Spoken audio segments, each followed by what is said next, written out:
حضرت اویس کرنی رضی اللہ عنہ حضور صلی اللہ علیہ وآلہ وسلم کے صحابی ہیں۔ وہ یمن میں رہتے تھے۔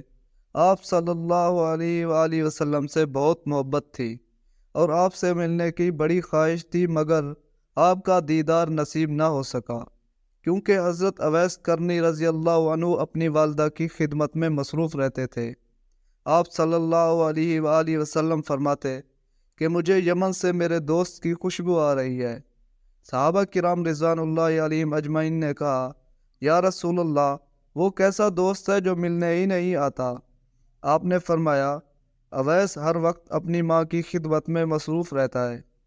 آپ صلی اللہ علیہ وآلہ وسلم نے حضرت عمر اور حضرت علی رضی اللہ عنہم سے فرمایا کہ آپ کے دور میں یمن سے ایک شخص آئے گا، اس کا نام اویس بن عامر ہوگا، قد کا درمیانہ، رنگ کا کالا اور جسم پر سفید نشان ہوگا۔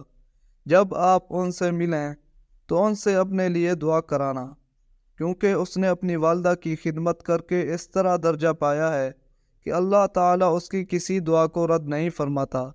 حضرت عمر فاروق رضی اللہ عنہ اپنے دور خلافت میں ہر سال حج کے موقع پر حضرت اویس کرنی رضی اللہ عنہ کو تلاش کرتے۔ ایک دفعہ وہ مل گئے۔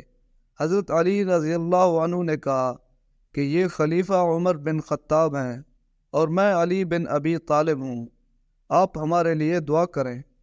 حضرت اویس کرنی رونے لگ گئے اور کہا، آپ سردار ہیں اور میں آپ کا نوکر، میں کیسے آپ کے لیے دعا کروں؟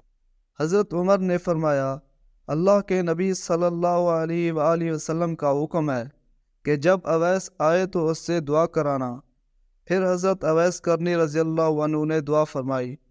اللہ کے رسول صلی اللہ علیہ وآلہ وسلم نے فرمایا، جب لوگ جنت میں جا رہے ہوں گے تو اللہ کے حکم سے حضرت اویس کرنی رضی اللہ عنہ کو جنت میں داخل ہونے سے روک لیا جائے گا۔ تو حضرت اویس پوچھیں گے، اے اللہ، آپ نے مجھے جنت میں جانے سے کیوں روک لیا ہے؟ اللہ تعالیٰ فرمائے گا، پیچھے مڑ کر دیکھو۔ وہ پیچھے دیکھیں گے تو اربوں کی تعداد میں جہنمی لوگ کھڑے ہوں گے۔